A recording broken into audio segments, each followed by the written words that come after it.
Assalamu алейкум, урматтуу каналыбыздын көрүүчүлөрү. Видеобуз кенен таркалышы үчүн лайк басып коюуну унутпаңыз. Күндөрдүн биринде устаты окуу кыздарына: "Эй кыздар, бүгүн мен сиздер менен суроо жооп аркылуу бир акылды сынай турган оюн ойномокчумун. Эгер араңарда ким биринчи болуп оюнга катышкысы келсе, анда сураныч доскага чыксын" деп алардын билимин сынамакчы болот. Бир убакта окуучу аялдардын бирөөсү өз эрки менен доскага чыгат. Ошондо устат доскага чыккан окуучу аялга: "Сага жакын болгон 20 адамды доскага жаз" дейт. Ошондо аял бирме бир өзүнө жаккан инсандарды доскага жаза баштайт. Атам, энем, өмүрлүк шеригим, балдарым, ага инилерим, эже сиңдилерим, тагам таежеңем, коңшу кулуңдар, ошентип 20 инсанды мисал кылып жазат. Эми бул 20 атасынын арасынан 2 кишини өчүргүн, деди устат. Ошондо ошол аял 2 кишини тизмеден чыйып салат.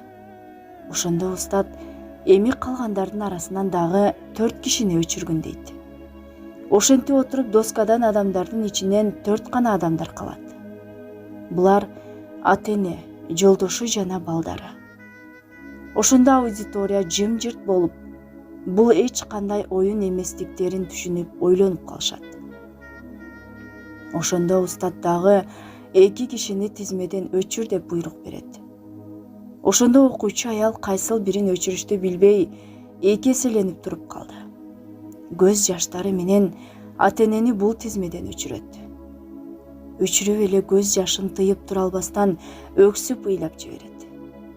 Мындай жагдайга күбө болуп, көз салып турган башка аялдар дагы оюнан эмнелерди өткөргөнчө устаттын кийинки суроосун күтүп турушту. Доскада болсо өмүрлүк шериги менен перзенттердин жазуусу гана турат. Ошондо устат кана дагы бир кишини тизмеден өчүргүн деп буйрук берет. Ошондо бул аял дагы катуу ыйлай баштайт. Устат болсо маани бербестен "Мен сага бир кишини бул тизмеден өчүргүн дедим" деп сөзүн кайталайт. Ошондо аял доскага жакындашып, 1001 өксүк ыйы менен өз перзентин бул тизмеден өчүрөт. Доскада болсо жалгыз өмүрлүк шериги, эринин аты эле калган.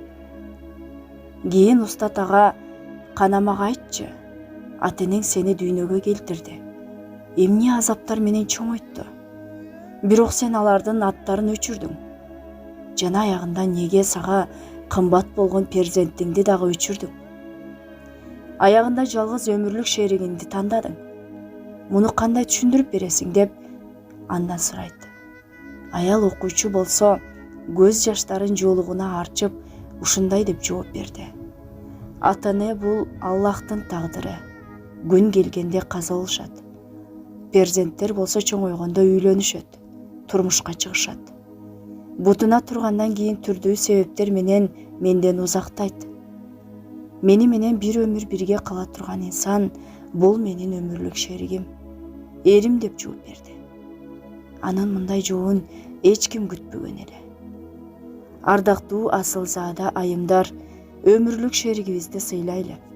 Жакшысын таап, жаманын жаап, өйдөдө өк болуп, аларды колдойлу.